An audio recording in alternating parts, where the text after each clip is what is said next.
when somebody hits you, you feel the physical pain. Maybe you treat it and then it heals.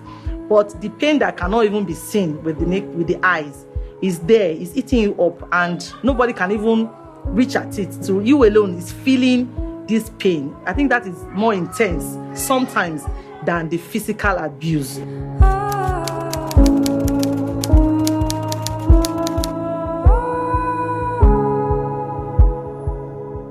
I knew I was only using sex to keep myself in that home. Because if I don't give, all I get is a serious battery.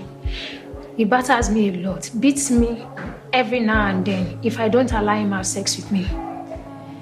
But I was just keeping quiet and then keeping hope that one day I will actually leave the house.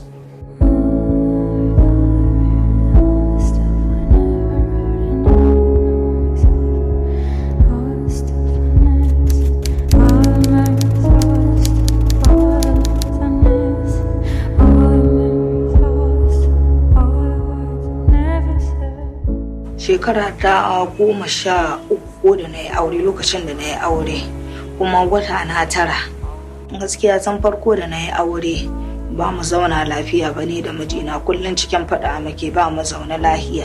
Bugu na ya kai sosai har na tashi hankali, shi yasa na ji cewa ban iya zama. Mari na ya kai lokacin da mun kai na kwadan karshe, mari na ya kai sai da idanuna na kumbura, sai da fuska ta gaba ɗaya ban gani da ya mara.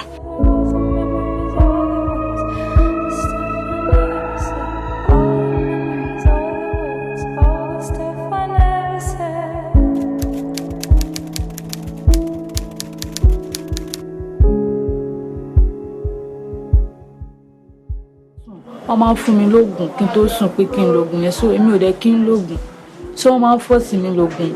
Tí bá ti wá jí ara mi máa weak, tí bá ti jí, so ó wá di ọjọ́ kan wọ́n wá fún mi ní ọtí mu, bóyá ọtí yẹn ò ṣe mi understand, so mi wá bá wọn ní orí mi, ìgbà tí mi bá wọn lórí mi, so wọ́n wá rí mi, wọ́n wá sọ pé ọjọ́ tí mo bá sọ fún anybody pọ́jọ́ yẹn náà ni màá kú dànù, báwọn máa pa mí dànù, bí mi gbọ́dọ̀ sọ ọ̀rọ̀ yìí fún anybody.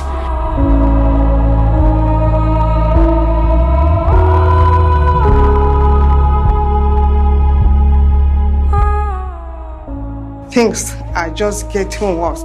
For somebody to be raping 3-month baby, what is he looking for? 3-month baby, not 3 years. I know what I'm saying. I said 3-month baby. It hasn't been happening. And we've been seeing it, and we reported them, and action was taken.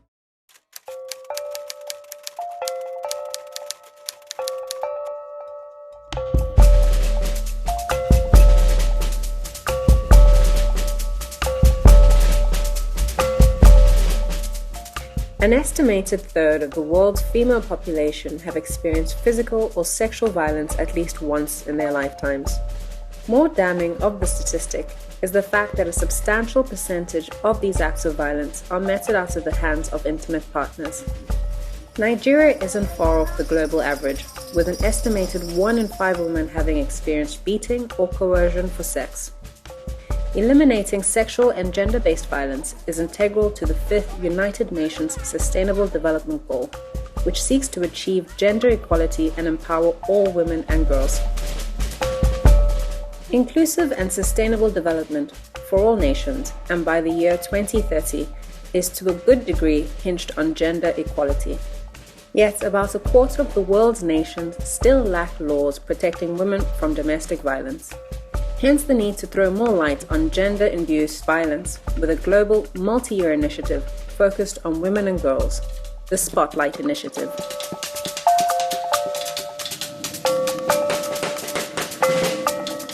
The Spotlight Initiative was inaugurated by the United Nations in collaboration with the European Union. Project Alert is implementing the Spotlight Initiative in Nigeria, exploring diverse ways to combat this most shameful human rights violation. Before Spotlight, honestly, we are living in a society where there is this culture of silence. If issues like this happen, people decided to just cover it off. Why? Because maybe the fear of a stigmatization, to stigmatize the survivor, the family, even the relatives. But now, with the spotlight and the activities of all the implementing partners and the Ministry of Human Affairs, the awareness, the workshops, the engaging both state and non-state actors. These things are becoming thing of the past. People now call to report the case of gender violence, whether even domestic violence that happens between husband and wife.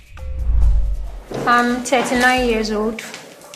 I have 2 children, a boy and a girl. I've been in this relationship for like 21 years now.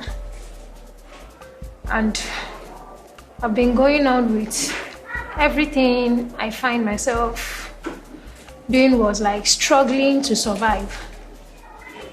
Even though I was not happy being there, I just want to survive with my children. So on that very day, during the night around 3:30, he came up to me. I no longer sleep on the bed with him. I sleep on the floor with my daughter. So he came up to me asking me for sex. I was like, are you a statue? You don't talk to us in the house. You don't do anything. You are just there. How can you come asking for sex every now and then? You're not even checking up on my well-being if I was okay with everything you were doing. He said he just wanted it, and if I don't give, I shouldn't mind whatever he's going to do to me. I just held on to myself that I wasn't going to allow him. The next thing I saw was serious blows on my head. I cried out. Nobody came to knock on our door for him to stop anything. So my children, my son, started asking him to please stop, that I should please stop. I couldn't say anything because I was weak. I lost my breath. I was just there. Nobody to come to my aid. So he got up and told me that if I know I want to survive, I should make sure I leave the house before he comes back in the night. I realized that both myself and the girl, we are always the center of focus when it comes to transferring aggression. Maybe there's no money with him or things are not going on well with him. He would just hit me. If I'm not there for him to hit, he will hit my daughter. So I was like, why will I want to leave my children with this type of person? So I left with them. And that was all. I've been managing everything all by myself. I stay with my elder brother and I know that place is there, yes, but I am not comfortable there with my children. I have this elderly woman I make hair for. There was a day she wanted to make her hair and I told her I was no longer there. She's a very close person to me. She's like a mother. And then I told her everything that happened. Then she told me that she's going to give me somebody's number. She gave me, and then she told me the person works with Project Alert that should contact her. So that was how I got to meet with her. So it was actually through the woman, one of my customers. Orúkọ mi wá láti ìlú Ìbàdàn. Ẹ̀gbọ́n mi mú mi wá sí Èkó pé kí wọ́n máa take care ọmọ boyfriend ẹ̀. Wọ́n wá sọ pé kó má máa san oṣù fún mi bọ̀ kó rán mi lọ sí school. Pé nǹkan tóun fẹ́ nìyẹn. Mi dẹ̀ mọ̀ pé òun àti bọ̀bọ̀ ẹni tí mo wà lọ́dọ̀ wọn jọ ń date ara wọn. So mi mọ̀ anything. Ó máa opportunity yẹn maybe kó lè máa fi wọlé pé tó bá fẹ́ wá síbi bẹ̀. Mo ṣe ní pé kémi wá sí Èkó pé kí n máa wá take care àwọn ọmọ ọ̀pọ̀. Kò dẹ̀ sí àwọn ènìyàn ní around, wọ́n wà ní America. So wọ́n rán mi lọ sí school. Tó bá rí ọkùnrin náà ní ẹ̀gbẹ́ mi, wọ́n máa nà mí kí tó dé bóyá àwọn ọmọ school mi tàjọ tó máa ń wá mi wá nígbà mi àbí àwọn tí mi bá sọ̀rọ̀ ní àdúgbò. So wọ́n máa ń nà mí pé àwọn ò fẹ́ rí mi pẹ̀lú ọkùnrin. So èmi ni mò ń take care àwọn ọmọ yẹn. Ẹ̀gbọ́n mi dẹ̀ máa ń wò mí, ó máa ń lọ. Ọjọ́ ẹ̀gbọ́n mi wá wò mí. So ìgbà tó fẹ́ máa lọ lílo l'accident ló wá kú. So kò wá pẹ́ sígbà yẹn, wọ́n máa ń fún mi lóògùn kí n tó sùn pé kí n lògùn yẹn. So èmi ò dẹ̀ kí n lògùn. Tí bí bá sọ pé mi ì mú, wọ́n máa ń lé mi dànù tí máa sùn passage nígbà mi. Ìgbà mi tó bá dẹ̀ lé mi lọ sí ọ̀dọ̀ grandma àwọn náà lágbolé, àwọn ẹ̀gbọ́n wọn náà wà bí wọ́n máa fọwọ́ tẹ̀ mí lára tí máa fi bọ́ta kúrò níbẹ̀ lọ. so ó máa ń fún mi lóògùn àbí ìgbà míì ó máa fún mi lọ́tí so ọjọ́ tó fún mi ní ọtí kò bóyá ọtí yẹn kò fi bẹ́ẹ̀ ṣiṣẹ́ lára mi so mo wá rí wọn tí wọ́n sùn lé mi lórí mo wá rí wọn tí wọ́n sùn lé mi lórí so wọ́n wá ń tẹ́tì mi pé mi ò gbọ́dọ̀ sọ fẹ́ anybody pé tí n bá sọ fẹ́ anybody àwọn máa pa mí dànù so wọ́n máa fi tẹ́tì mi kò pẹ́ sígbà yẹn náà wọ́n tún lé mi dànù mo wá lọ síbi tí mo ti ń kọ́ṣẹ́ ibẹ̀ ni mo lọ sùn so wá dọjọ́ kejì ọ̀gá mi wá di mo wá ṣàlàyé gbogbo ẹ̀ fún mi kọ́sítọ́mà tí wá ṣeun ní ṣọ́ọ̀bù wa so àwọn wọ́n gbọ́ wo mo ń explain fún ọ̀gá mi so òun ni wọ́n bá pe àwọn spotlight àwọn ni wọ́n wá sí ṣọ́ọ̀bù wa ní ọjọ́ yẹn tí wọ́n fi gba ọ̀rọ̀ lẹ́nu tí mo explain gbogbo ẹ̀ fún mi. Iṣẹ́ lọ́mà ni mo ṣe so nǹkan tó ṣẹlẹ̀ lọ́jọ́ yẹn ni pé agbálẹ̀ iṣẹ́ tán ní ká ṣe agbálẹ̀ àti gbábi tán ní ká gbá so àwọn tó ní ṣọ́ọ̀bù àwọn Ìgbò yẹn wá gbálẹ̀ síta ọ̀gá mi wá lọ bá wọn pé clayton fi gbálẹ̀ síbi tá a ti gbá wọn wá ní iṣẹ́ wa nìyẹn kínní kan ọ̀gá mi wọ́n ṣáájú pẹ̀lú ọ̀gá mi wá ní nírẹ̀sì àti gbá ilẹ̀ síbi tẹ́yìn àti gbá so bóyá ṣàṣe yágì wọ́n gbọ́gá mi létí ẹnìkejì mi tó jó lóyún lọ dá sí wọ́n gbá yẹn náà létí so bẹ́ẹ̀ mi ṣe lọ dá sí nìyẹn tẹ́mi máa dá sí pé wọ́n ṣe máa gbá èèyàn létí bẹ́ẹ̀ wọ́n nà mí wọ́n faṣọ mi ya tọ́yẹ pé wọ́n lock aṣọ mi aṣọ tí mo wọ̀ aṣọ iṣẹ́ mi tí mo wọ̀ wọ́n fàyà èyí tí mo wọ̀ sí ni wọ́n fà wọ́n nà mí gọlẹ́ pé mo ní wound gbogbo ara mi gbá ojú mi ibi tá ti ń ági ọ̀rọ̀ mo ti rí àwọn èèyàn kan tán ti dé support group so wọ́n ṣàbá wa dá sí wọ́n kó wa lọ sí Adéníjì station wọ́n ṣàdúró tì wá ṣá fún gbogbo time gbogbo ọjọ́ tá a fi ṣe case yẹn wọ́n dẹ̀ gba owó fún mi tí mo fi treat ara mi. As per the training we received from the Spotlight Initiative, so we are made to know that anything we need to establish, it has to be with proofs. So on getting there that day, with the concept of the lady that was assaulted, so we tried to, because we made her to know that, well, before we can do anything, we need to have proof against these people. And she gave her consent that anything we wanted, that we can go about it. So that is when we took the pictures of the lady with the shattered clothes, even with the Loma uniform.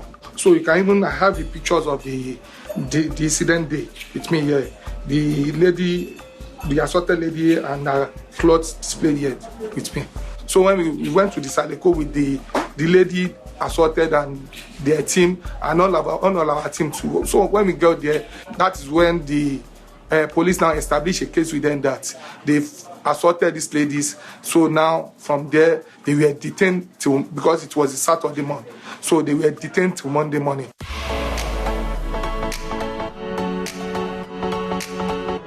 The Spotlight is anchored on 6 pillars.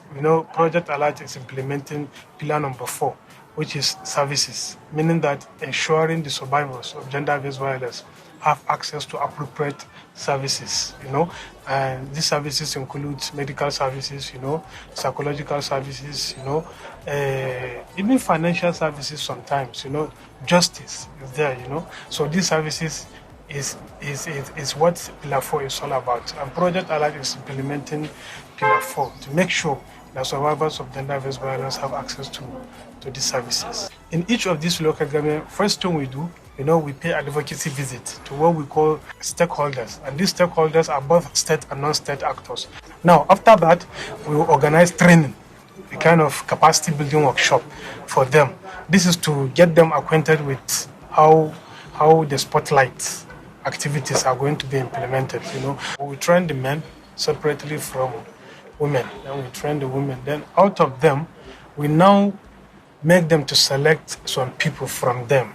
It is 6 male, 6 female in each of the local government, making 12. They will now select them. When they select them, then we will now also engage this team, this surveillance team. Then we call them surveillance team. We will now engage them also separately, give them more training on how to, because they are the one going into the communities now. They will be like our ears and our eyes now to see what is happening as far as gender-based violence is concerned.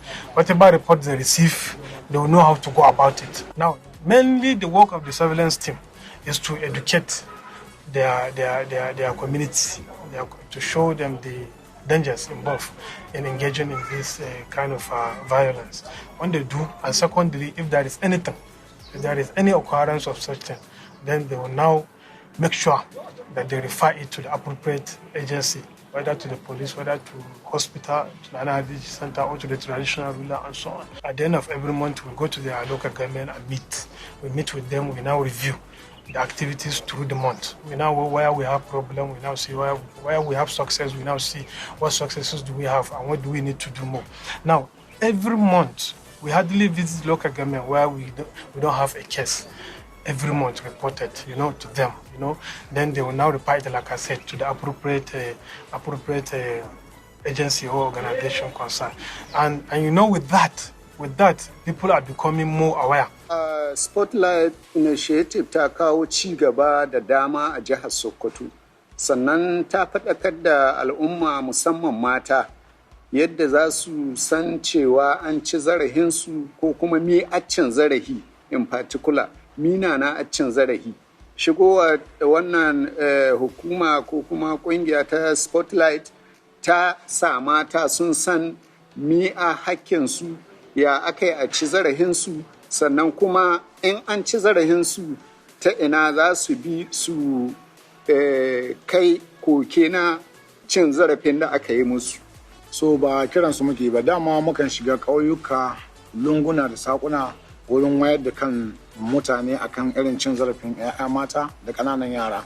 Su wannan mukan yi amfani da masu anguwannin shiya, mukan yi amfani da wani wanda aka ce jigo ne ga anguwa. To idan wannan abin ya samu sukan kira mu su turo zuwa gare mu, baya ga haka kuma mukan isar da sakuna ta Rima Radio ko Bisham FM da saurakinsu ko kuma social media wanga da muke yi akan tura, ana wayar mu mutane kai ta gehen yadda za su iya kare kansu daga cin zarafin da ake musu, ko kuma in an ci zarafin su ga hanyar da za su bi su zo wurin mu domin su isar da sako a bi musu haƙoƙinsu na cin zarafin da an kai musu. Is the Spotlight that gave us a training. Before we are doing it like just corridor work because we don't have backing. But because of Spotlight that trained us on this kind of thing, the channel of reporting and inform us quite okay that we have people that will back us like the Sultan, with the civil defense, the local government chairman, and most of these big men. They are with us. So before that the people that used to go and stop everything. But now they are within our midst if we are doing the activities. Due to insurgency and banditry, gender-based violence continues to pose challenges in Nigeria with the incessant kidnap and sexual abuse of women and girls. Sokoto has always been and is always, up till now, a very conservative society.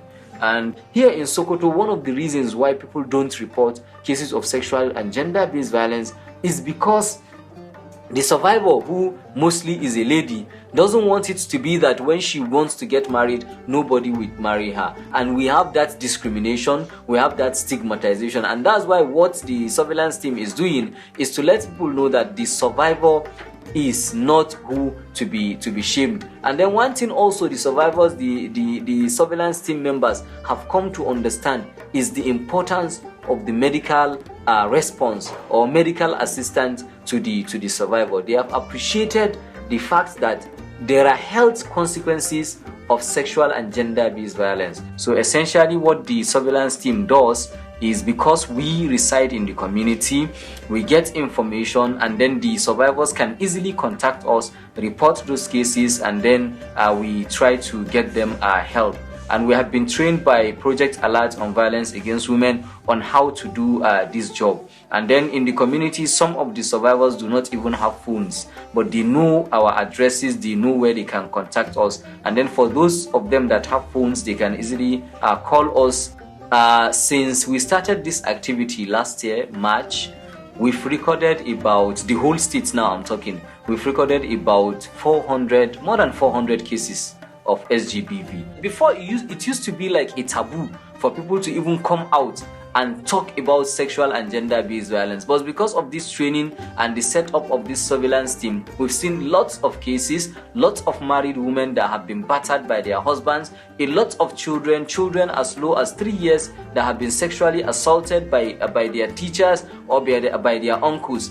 For example, here in Sokoto North, we've seen cases of young girls 14, 15 that have been raped. In fact, recently we've seen a case of young girls that were being raped by a group of men here in Sokoto North. So it's very rampant. People are now talking, but we still need to actually do more. But people are talking, and then we are getting responses, and people have confidence in the surveillance team members set up by Project Alert. Salamu alaikum.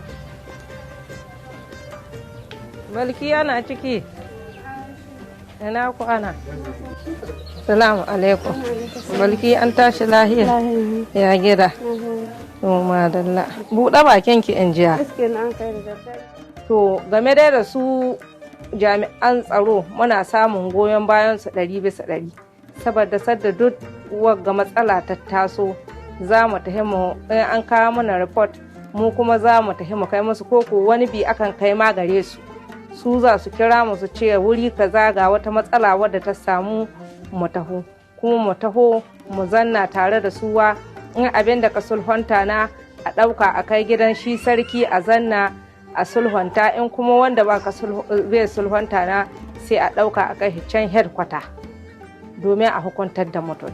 To dori inda an ka hito ba mu san cewa a ɗauki yarinya a kai ta Nana Khadija ba, sannan ba mu san da cewa a kai police station ba, amma yanzu saboda training ɗin da muka samu na spotlight ya samu mun ƙara ilimi na idan waga matsalar ta samu za a yi gaugawar ɗaukar yarinya ko yaron nan a kai can na Khadija Adiba lahiya ta yi kamin duk a ɗau wani mataki da aka ba.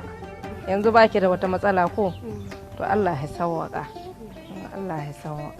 Gaskiya mutane suna jin daɗi kuma su ne mana godiya ko da yaushe. Dan yanzu in sai ta waye baka san iyaka wanda hakira na ta waya ba. Yana min godiya akan wani taimako da mun kai mishi ko muka wa wani wanda ya ji labari ya ji daɗi. Mutane da yawa yanzu haka muna da kisa-kisai, yanzu haka da na ƙare nan zan je civil defense. Akwai masu jira na can saboda wani kes. Gaskiya faɗa kasuwar da muka yi ma mutane gaskiya ta isa lungu da saƙo na wannan ƙaramar hukumar tamu ta Bodinga. Saboda da babu spotlight ai ana aikata irin waɗannan layin amma babu inda aka kawa, amma yanzu da akwai spotlight lungu da saƙo na Bodinga duk inda aka samu irin wannan matsalar da gudu mutane ka tahowa su zo su gaya mana kuma da an gaya mana za mu bi insha Allah.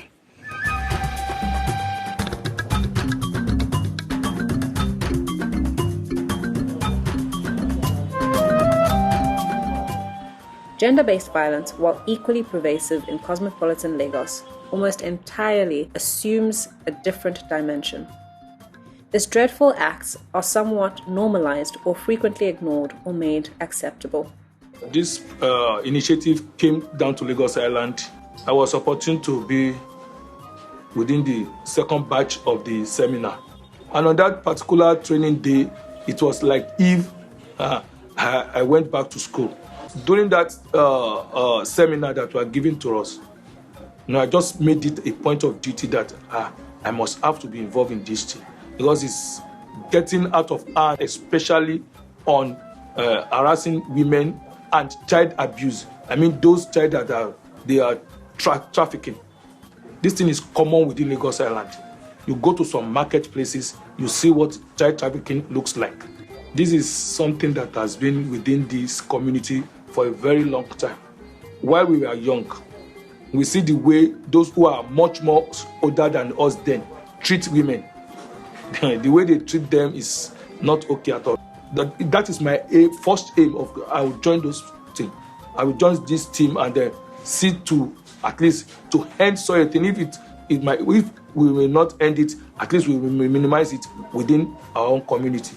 That was why I said I will be a volunteer for this group. Project Alert had done a lot of training I have benefited from their trainings, so it has helped me in no small measure. But the Spotlight Initiative project made a boom out of the whole thing, because now not just me walking around here, but we have 12 of us, cases coming from here and there. So I think the Spotlight Initiative, for me, it's a wonderful one. But beyond the brazen attack on women is a culture of silence that helps to perpetuate the evil. Nigeria has one of the lowest rates of help-seeking behavior. 45% of physical or sexual violence survivors aged between 15 and 49 never sought help or told anyone about their experience, regardless of whether their perpetrator is an intimate partner or not. And while only 31% of survivors sought help, a further 12% told someone about their experience, yet did not seek help. I was told that a woman is not supposed to work. You're just supposed to sit at home and bear children. I was in this emotional violence state for about 10 years. And since I was introduced to this support group under Spotlight Initiative for less than a year now, the change has been tremendous. And the person that was kind of dead began to, come out and come alive and come alive and come alive. And I began to realize my person again. I began to function well. The depressive state that I was before I met this group, started fading away. This Spotlight Initiative have made me, an advocate, in fact. Now I am not just, from the fact that they brought me out, they gave me a voice, empowered me, and I am also an advocate for other women whom, with my own experience, I look beyond the physical. The culture of silence is breaking, like somebody staying in marriage, and it's a marriage every day. You are a punching bag, even if you are not punched, you are denied finances. It's economic abuse. You are denied emotion. It's emotional abuse. So we talk to them. They say, they didn't even know that all those things are part of. Yes, it's part of abuse, because you've gotten somebody out, including the women, because some women deny their husband's emotional, attachment and so on. So as we're talking, it's to both gender we're talking. So the culture of silence, people are talking now. People are speaking. So moving forward, Project Alert, Spotlight Initiative, they're awesome. It's working.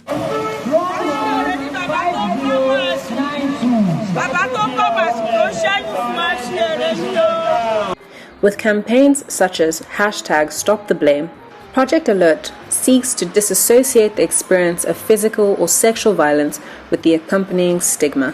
There's usually this confusion when you have case of GBV in the community. Number one, people shame the survivor, and this is something that we have been trying, and we have recorded successes in trying to change the perception of the community. If a girl is raped, she's not the one that should be shamed. She's not the one that should be stigmatized. It's the perpetrator. It's the perpetrator that committed the crime that should be seen as somebody who is the bad person in the community. Here in Sokoto, one of the reasons why people don't report cases of sexual and gender-based violence is because the survivor, who mostly is a lady, doesn't want it to be that when she wants to get married, nobody will marry her. And we have that discrimination, we have that stigmatization. And that's why what the surveillance team is doing is to let people know that the survivor is not who to be shamed. Changing people's beliefs, is very difficult. We have a culture of silence here. In our environment, the effect, the impact of religion, and culture. So people are afraid of stigmatization. To the survivor involved, to the family, even to the relatives sometimes. You remember there is a saying that now that people used to say, if you see something, you say something. Those are the things we take. That is a slogan we used to tell our people.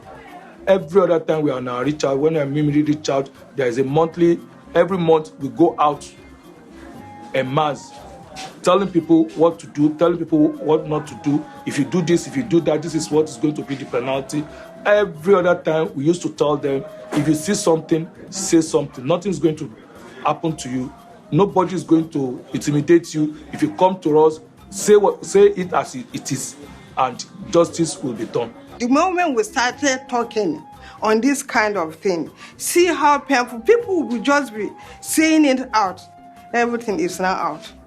No way. We don't used to agree for anything to be hidden. It must be out, and action must be taken, because we have voice to speak out now, because we have supporting ground that people are ready to support us, and we are ready to voice it out.